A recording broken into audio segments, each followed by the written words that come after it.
आज हम maxima minima के कुछ क्वेश्चंस लेंगे कि how can we solve the questions related to maxima and minima by the help of second derivative test. It means we have to solve the sum words problem related to the maxima and minima. तो चलिए start करते हैं आज का हमारा questions और answers. This is the question number 20 of NCERT exercise 6.5. So that the right circular cylinder of given surface and maximum volume is such that its height is equal to the diameter of the base. Clear? तो question समझ लीजिए पहले क्या है.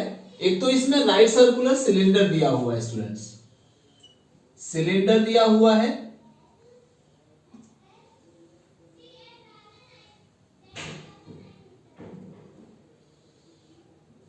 Let us suppose radius r है और height इसकी हम h मान लेते हैं. Clear? Given surface and maximum volume. आपको मैंने पहले भी बताया था, लास्ट क्लास में बताया था कि इसमें दो कंडीशन होंगी. एक कंडीशन से हम एक वेरिएबल को दूसरे वेरिएबल में कन्वर्ट करेंगे और दूसरे से हम उसको मैक्सिमम या मिनिमम प्रूव करेंगे. तो दिया क्या है इसमें? Surface area. तो जब तक आपसे ना कहा जाए you have to take the total surface area, ये ध्यान रखिएगा. सरफेस क्या होता है इसका? 2 pi r into H plus R. This is the total surface area. तो it means this is equal to 2 pi r h plus 2 pi r square. तो यहां से हम किसकी वैल्यू निकाल सकते हैं? h की वैल्यू निकाल सकते हैं. तो h इक्वल टू हो जाएगा आपका s minus 2 pi r square upon 2 pi r. Equation number 1 मान लेते हैं. ठीक है. Maximum volume. अब इसके वॉल्यूम को मैक्सिमम प्रूव करना है. Then also we have to prove that height of the cylinder is equal to the diameter of the base. It means h equal to 2r और प्रूव करना है. Clear? तो यहां से हम लेते हैं पहले वॉल्यूम. वॉल्यूम क्या आएगा अब इसका? Volume is 2 pi r square h. तो यहां से आ जाएगा पाई r स्क्वायर और h की वैल्यू ये रख देंगे हम, s minus 2 pi r square upon 2 pi r. Clear?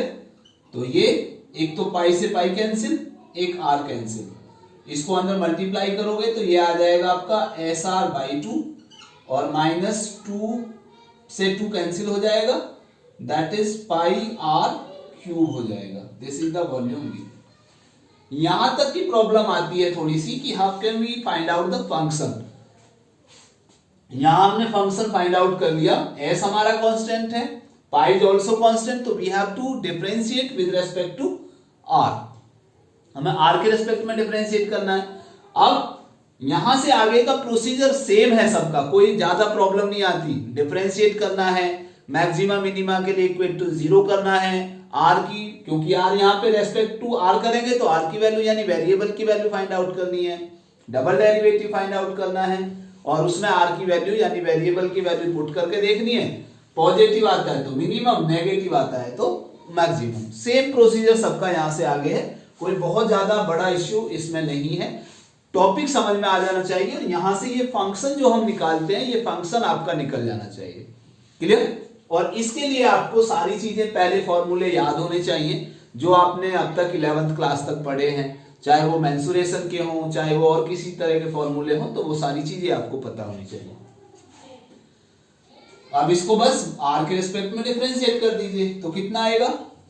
dv upon dr is equal to s by 2 minus 3 pi r square. Clear? Now for maxima and minima वही topic करेंगे हम फिर से. मैक्सिमा एंड मिनिमा क्या करेंगे? dv over dr equal to 0. तो यहां से आ जाएगा s by 2 minus 3 pi r square equal to 0. तो यहां से आ जाएगा s by 2 equal to 3 pi r square. तो यहां से आ जाएगा s equal to 6 pi r square. चाहो तो आप r की भी वैल्यू निकाल सकते हो. तो r की वैल्यू थोड़ा सा अंडर रूट में आ जाएगा, उससे कोई बड़ी प्रॉब्लम नहीं है. r की वैल्यू यहां से कितनी आ जाएगी? s अपॉन 6 पाई का अंडर रूट आ जाएगा. क्लियर? यहां तक कोई प्रॉब्लम? उसके बाद आपको क्या करना है? Double derivative d2v over dr square कितना आएगा, यहां से हमें सॉल्व करना है, s/2 कांस्टेंट है, तो s/2 जब कांस्टेंट है तो इसका डिफरेंशिएशन कितना होगा, 0 हो जाएगा, तो ये आ जाएगा आपका -3 इंटू आर स्क्वायर का 2r यानी -6 r। क्लियर। अब r की वैल्यू अगर मैं यहां रखता हूं तो कितना आ जाएगा, ये नेगेटिव ही आएगा, क्योंकि r की वैल्यू s में रखोगे तब भी नेगेटिव आएगा, तो इसका मतलब d2v over dr square is less than 0, so v is maximum. Negative आता है तो बताया था आपको मैक्सिमम होगा। क्लियर। तो आपने मैक्सिमम वॉल्यूम तो प्रूव कर दिया, अब आपको क्या प्रूव करना है, अब आपको प्रूव करना है कि height is equal to diameter of the base. तो आपको क्या करना है, बस यहां जो आपने हाइट निकाली थी यहां से s की वैल्यू उठाकर यहां पुट कर दिए तो रिलेशन आपका h और r में आ जाएगा। क्लियर। तो h इक्वल टू कितना आ गया, s का मतलब 6πr square minus 2πr square upon 2πr, तो ये हो गया आपका 4πr स्क्वायर अपॉन 2πr, पाई से पाई कैंसिल, एक r कैंसिल हो जाएगा और 2 2 जा 4, इट मींस 2r। तो h इक्वल टू 2r, और आप जानते हो कि 2r का मतलब होता है 2 into radius that is diameter, तो it means height is equal to diameter of the base. Clear. Next question is 23rd question of NCERT exercise 6.5। Prove that the volume of the largest cone that can be inscribed in a sphere of radius r is 8/27 of the volume of the sphere। Question क्या है, question समझ में आ गया होगा कि एक sphere आपको दिया हुआ है, स्फीयर के अंदर एक कोन दिया हुआ है, तो एक तो उसका वॉल्यूम हमें मैक्सिमम प्रूव करना है, लार्जेस्ट कोन का मतलब volume of the cone is maximum. Clear. दूसरा हमें प्रूव करना है कि उसका जो वॉल्यूम है इस कोन का वो 8/27 of total volume of the sphere. Clear. तो यहां पे आपको देखिए जरा ध्यान से, हमने स्फीयर की रेडियस r दे रखी है, कोन की रेडियस हमने r मान ली स्मॉल, इसको हमने x मान लिया। तो सबसे पहले तो हम यहां से देखिए हाइट ऑफ द कोन, क्योंकि हमें लेना है volume of the cone, volume of the cone होता है हमारा 1/3 पाई r स्क्वायर h। तो एक तो हमें कोन की रेडियस स्फीयर की रेडियस के टर्म में लेके जानी है, और एक हाइट को हमें स्फीयर की रेडियस के टर्म में लेके जाना है। तो एक तो हम यहां से निकाल सकते हैं कितना, h इक्वल टू ये टोटल r हो गई और ये x हो गई, हमने इसको x मान लिया, तो हाइट हो गई हमारी r प्लस x। क्लियर। और क्योंकि हमें पता है ये राइट सर्कुलर कोन होता है इसलिए ये 90 डिग्री एंगल होगा, तो r कैपिटल R और x में रिलेशन हमारा आ जाएगा, पाइथागोरस हम लगा सकते हैं, तो यहां से आ जाएगा r square equal to r square minus x square. Clear. अब इसका वॉल्यूम हमें मैक्सिमम प्रूव करना है, तो वॉल्यूम को लेंगे, पहले r की और x की वैल्यू यहां से पुट कर लेते हैं, तो कितना आएगा 1/3 पाई इंटू r स्क्वायर का मतलब r square minus x square into r plus x। Clear. तो ये हमारा वॉल्यूम हो गया। मैंने पहले भी आपसे कहा था कि बस यहां तक हमें दिक्कत होनी चाहिए, दिक्कत होती है थोड़ी बहुत कि हम इस फंक्शन को कैसे निकालें। कैपिटल R और पाई हमारे कांस्टेंट हो गए, क्योंकि कैपिटल R फिक्स सर्कल है तो इसका मतलब सर्कल की रेडियस कांस्टेंट है, x के रिस्पेक्ट में हमें इसको डिफरेंशिएट करना है, बाकी का प्रोसीजर आप सभी जानते हैं। क्लियर। ओके। तो dv अपॉन dx निकालेंगे, क्योंकि x है तो 1/3 pi as a constant, r square minus x square as it is, r plus x का डेरिवेटिव 1 आ जाएगा, क्योंकि r का डेरिवेटिव 0, x का डेरिवेटिव 1, प्लस अब की बार r plus x as it is, और r square minus x square का डेरिवेटिव माइनस 2x। क्लियर।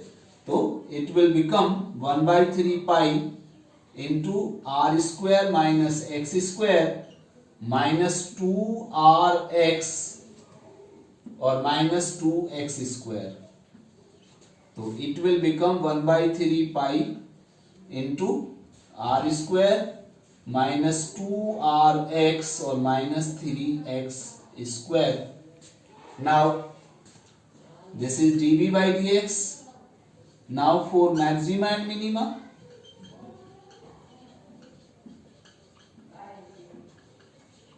कितना रखेंगे? dv over dx equal to 0. तो इसका मतलब यहां से कितना आ गया हमारा? 1/3 pi into R square minus 2rx minus 3x square is equal to 0. Clear? 1/3 pi constant है तो ये 0 में पहुंच जाएगा. It means R square minus 2rx minus 3x square equal to 0. इसको मिडिल टर्म को स्प्लिट कर लीजिए. तो 3 के ऐसे फैक्टर जिसका डिफरेंस 2 हो तो इसका मतलब 3 बन जा 3. तो R square minus 3rx plus rx minus 3x square is equal to 0. R taken outside तो r minus 3x plus x taken outside r minus 3x equal to 0. तो r minus 3x is also taken outside that is r plus x equal to 0. तो इसका मतलब r minus 3x equal to 0 और r plus x equal to 0. Clear? तो इसका मतलब यहां से हमारा हो जाएगा r इक्वल टू कितना? 3x और r equal to minus x. तो इसका मतलब x इक्वल टू आ गया r/3 और x equal to minus r. और ये आप पता है कि कभी भी डिस्टेंस लेंथ ब्रेथ हाइट ये कभी नेगेटिव नहीं होती. तो इसका मतलब इसको हम नेग्लेक्ट कर देंगे. x इक्वल टू हमारा आ जाएगा कितना? r/3. क्लियर? अब क्या करना है हमें? x इक्वल टू r/3 आ गया. इसका डबल डेरिवेटिव फिर से निकालेंगे अब हम. तो d2v over D x square कितना आएगा? 1/3 पाई कांस्टेंट है. आर स्क्वायर का डिफरेंशिएशन 0 माइनस 2x और माइनस कहां था हमारा डबल डेरिवेटिव? आर स्क्वायर का 0 माइनस 2rx का कितना आ जाएगा? माइनस 2r और माइनस 6x. क्लियर? x की वैल्यू रख दीजिए r/3. तो कितना आएगा? d2v over dx square at x equal to r/3. तो 1/3 पाई कांस्टेंट कितना आएगा? माइनस 2r और माइनस 6 इंटू r/3. 3 2 जा 6 तो ये आएगा 1/3 पाई इंटू माइनस 2r और minus 2r that is minus 4r. It means minus 4 pi r/3 that is less than 0. Negative आ रहा है सो v इज मैक्सिमम. अब हमने वॉल्यूम को तो मैक्सिमम प्रूव कर दिया. अभी हमें क्या प्रूव करना है? अभी हमें प्रूव करना है कि जो वॉल्यूम ऑफ द कोन है वो that is 8/27 volume of the sphere है. क्लियर? तो वॉल्यूम ऑफ द कोन है कितना? वॉल्यूम ऑफ द कोन था कितना हमारा? 1/3 पाई आर स्क्वायर एच. यानी यहां था ये वाला. ठीक है, बस यहां से वैल्यू रख देंगे हम. तो 1/3 pi into R square minus X square. X square का मतलब आर स्क्वायर बाई 9 और इंटू आर प्लस एक्स यानी आर प्लस r/3. क्लियर? तो बस इसको सॉल्व करना है. 1/3 pi into 9 minus 1 8r square by 9 और इंटू 3 प्लस 1 4r/3. तो देखिए 8/27 को तो हम अलग कर लेते हैं क्योंकि हमें 8/27 करना है. ठीक है, बाकी क्या बच गया हमारा? एक तो 4 बच गया, बाई एक 3 बच गया और पाई आर स्क्वायर और आर क्यूब आ गया. और आप जानते हैं कि 4/3 पाई आर क्यूब कितना होता है? That is volume of the sphere. तो it means 8/27 volume of the sphere. यही आपको प्रूव करना था इसमें। Clear? Next question is question number 26, exercise 6.5, maxima and minima. So that semi vertical angle of right circular cone of given surface area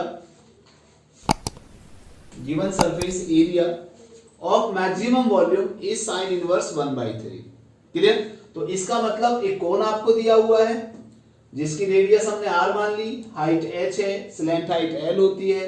तो आपको एक तो दिया हुआ है गिवन सरफेस एरिया।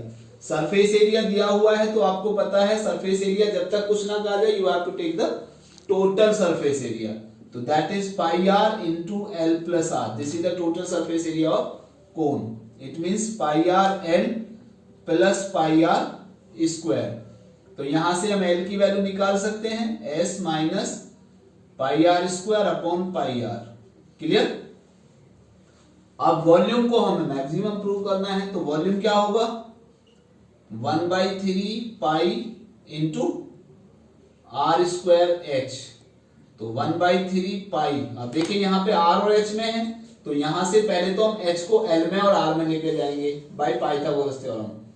तो ये हो जाएगा pi into R square as it is, H का मतलब हो गया L square minus R square का अंडर रूट। ठीक है? तो ये हो गया आपका 1/3 पाई आर स्क्वायर इंटू कितना आएगा अंडर रूट में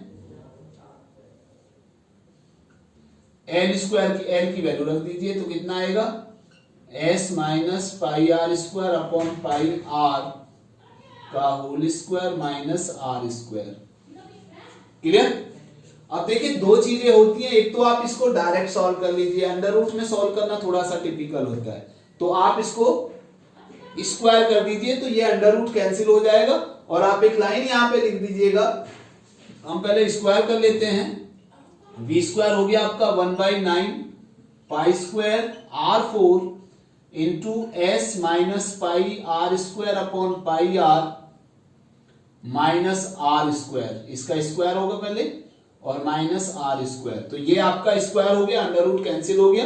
अब यहां पे वी स्क्वायर के प्लेस पर क्या लिख सकते हो इक्वल टू जेड मान लिया हमने। तो यहां पे एक इस तरह लाइन लिख दीजिएगा as we is maximum Z, Z लेके चलेंगे, Z is maximum then v is also maximum। ठीक है? तो यहां से हम इसको सॉल्व कर लीजिए। कितना आएगा z इज इक्वल टू, आप चाहो तो v स्क्वायर भी ले सकते हो, D V square over D, वो उससे हिसाब से आ जाएगा 1/9 पाई स्क्वायर r4 इंटू, इसको सॉल्व कर लीजिए कितना आएगा, इसका स्क्वायर आएगा pi square R square, LCM भी आ जाएगा यही पाई स्क्वायर आर स्क्वायर। तो ये हो गया आपका S square plus pi square r4 और जब minus 2 pi S are square A minus B का होल स्क्वायर खोल दिया। क्लियर? और जब इसका इसके साथ एलसीएम लेते हैं तो माइनस में पाई स्क्वायर r4 भी आएगा, इससे ये कैंसिल हो जाएगा। पाई स्क्वायर से पाई स्क्वायर कैंसिल हो गया, आर स्क्वायर से ये कट जाएगा, 2 बचेगा, इसको अंदर मल्टीप्लाई कर लीजिए तो 1/9 इंटू कितना, ये माइनस में है यहां पे तो कितना बचा यहां से एस स्क्वायर आर स्क्वायर और माइनस 2 पाई एस और आर की पावर हो जाएगा 4। ठीक है? यहां तक कोई प्रॉब्लम है? ओके तो ये आ गया आप जेड। अब यहां से d2z D Z over D R निकालिए पहले, कितना आएगा 1/9 कांस्टेंट हो गया 2s स्क्वायर आर माइनस 4 2 जा 8 pi S R cube. Clear? Now वही topic for maxima and minima, कितना आएगा dz over dr equal to 0। इसका मतलब 1/9 2s square R minus 8 pi S R cube equal to 0। 1/9 pi constant हो जाएगा तो 2s square R minus 8 pi S R cube equal to 0, यानी ये equal to 0 आ जाएगा। क्लियर? एक तो 2 से 2 कर ये कट गया 4 टाइम्स, एक s कैंसिल हो जाएगा तो कितना हुआ आपका, एक r कैंसिल हो जाएगा तो ये 2 बचेगा, तो यहां से आएगा s equal to 4 pi r square. ठीक है, ओके। अब डबल डेरिवेटिव निकालेंगे हम, d2z over dr square equal to, कहां था dz, ये है आपका, तो कितना आएगा 1/9, तो कांस्टेंट बाहर है, ये इसका आया 2s स्क्वायर माइनस 8 3 जा 24 पाई s r स्क्वायर आ जाएगा। ठीक है, अब यहां से चाहो तो s की वैल्यू रख लीजिए, चाहो तो r की वैल्यू निकाल के रख लीजिए, आपके ऊपर डिपेंड करता है। तो यहां से r स्क्वायर कितना आ जाएगा, s अपॉन 4 पाई आ जाएगा। ठीक है, तो यहां वैल्यू रख देते हैं, d2z over dr square at r square equal to कितना, s upon 4 pi equal to 1/9 into 2s square minus 24 pi s, और r स्क्वायर का मतलब s upon 4 pi, s upon 4 pi, pi से पाई कट गया, 4 6 जा 24, तो ये आ गया 1/9 into 2s square minus 6s square, तो minus 4s square, it means this is equal less than 0, so z is maximum and hence v is also maximum। Clear? यहां तक कोई प्रॉब्लम है? तो हमारा वॉल्यूम को मैक्सिमम प्रूव करना था हमें, मैक्सिमम वॉल्यूम। ठीक है, अब वॉल्यूम मैक्सिमम हो गया, अभी आपको क्या प्रूव करना है कि जो हमारा सेमी वर्टिकल एंगल अल्फा था वो इतना आना चाहिए। क्लियर? तो यहां से हम अब क्या करेंगे, सेमी वर्टिकल एंगल अल्फा, देखिए किस में निकालोगे आप, r और h में निकाल लो, l और h में निकाल लीजिए, या इसमें तो आपको साइन है तो साइन में लेकर चलना होगा, तो h/l आएगा। क्लियर? साइन, तो ये आपका बेस हो गया, ये आएगा r/l। क्लियर? तो इसका मतलब साइन अल्फा इक्वल टू हो गया r अपॉन l। अब r तो आपका r ही है, l की वैल्यू निकालनी है, l की वैल्यू कितनी आई, l की वैल्यू यहां से निकालो पहले अलग से, तो पहले l की वैल्यू ही निकाल लें, l इक्वल टू आएगा s का मतलब 4 pi r square, 4 pi r square minus pi r square, और अपोन में आ गया कितना, पाई r, तो 4 minus pi 1, 3 pi r square upon पाई r, तो पाई से पाई कैंसिल हो गया, एक r कैंसिल हो गया, तो l इक्वल टू आ गया 3r। ठीक है, अब आपको साइन अल्फा निकालना है, तो साइन अल्फा इक्वल टू कितना आ जाएगा, r अपॉन l, क्योंकि ये एंगल है तो ये बेस हो गया, ये परपेंडिकुलर हो गया, ये एंगल होता तो ये बेस होता, ये परपेंडिकुलर होता, तो साइन थीटा इक्वल टू हो जाएगा परपेंडिकुलर अपॉन हाइपोटेन्यूस, यानी r/l। तो r अपॉन l की वैल्यू रख दीजिए, कितना आएगा 3r, ये कैंसिल हो गया, तो कितना आ गया 1/3, तो इसका मतलब साइन अल्फा इक्वल टू 1/3 आ गया, तो अल्फा कितना आ जाएगा, साइन इनवर्स 1/3, और यही आपको प्रूव करना था। समझ में आ गया? ओके, तो स्टूडेंट ये था हमारा questions related to maxima and minima. अभी इसमें बहुत अच्छे क्वेश्चंस और भी हैं, उम्मीद करता हूं कि आपको ये सारे क्वेश्चन समझ में आ गए होंगे। फिर भी अगर आपको कोई प्रॉब्लम आएगी तो आप मुझे कमेंट बॉक्स में लिख दीजिएगा, मैं आपके लिए उसमें उस क्वेश्चन पर्टिकुलर क्वेश्चंस पर भी और वीडियो बना दूंगा। क्लियर? और इसके बाद हम नेक्स्ट टॉपिक लेके चलेंगे, हम नेक्स्ट क्लास में डिस्कस करेंगे about the anti derivative. It means हम नेक्स्ट वीडियो में डिस्कस करेंगे एंटी डेरिवेटिव यानी इंटीग्रल्स के बारे में। तो हमारी नेक्स्ट वीडियो आएगी, तो नेक्स्ट वीडियो देखना ना भूलें। तब तक के लिए नमस्कार।